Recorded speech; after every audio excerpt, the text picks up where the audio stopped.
أعزائنا طلاب السادس، ركزوا امتحاناتكم وعوفوا هاي الكلاوات. قربت امتحانات نهاية السنة وتريد أولادك يكونون من الأوائل بالمدرسة؟ كل الأهالي يريدون أولادهم يكونوا من الأوائل. جبنا لكم الحل. جبتوا لنا الحل ما شاء الله. عسل أبيض مخلوط مع أعشاب طبيعية. يعني الحل هو العسل الأبيض.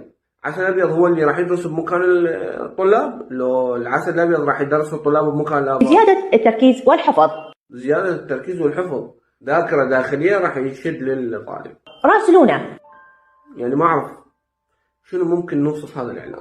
يعني هم تريد تضحك على الطلاب، هم تريد تستغلهم، وهم تريد تستغل آبائهم وتستغل تعبهم وتعاطف آبائهم. أنت جاي تريد تضحك على ناس راح يتحدد مصيرها من خلال الدراسة، فأنت جاي تضحك عليهم بمنتج عسل أبيض ومخلوط وياه أعشاب. هاي الدرجة وصلت إنه إحنا نضحك على الناس حتى بآمالها، حتى بدراستها، حتى بتعاطفهم ويا أبنائهم وجهدهم وتعبهم وتعب الأهالي، بس نريد ناخذ منهم فلوس. أعزائنا طلاب السادس، أنتوا وآبائكم ما لكم علاقة بهاي الكلاوات ولا أي إعلان ثاني ممكن يقول لكم إنه هو يقوي الذاكرة أو يزيد معدل الذكاء أو يسوي أي شيء. ركزوا بدراستكم، ركزوا بنومكم، ركزوا بأكلكم وشربكم للمي، والله يوفقكم بامتحاناتكم ويبعدكم عن هاي الكلاوات.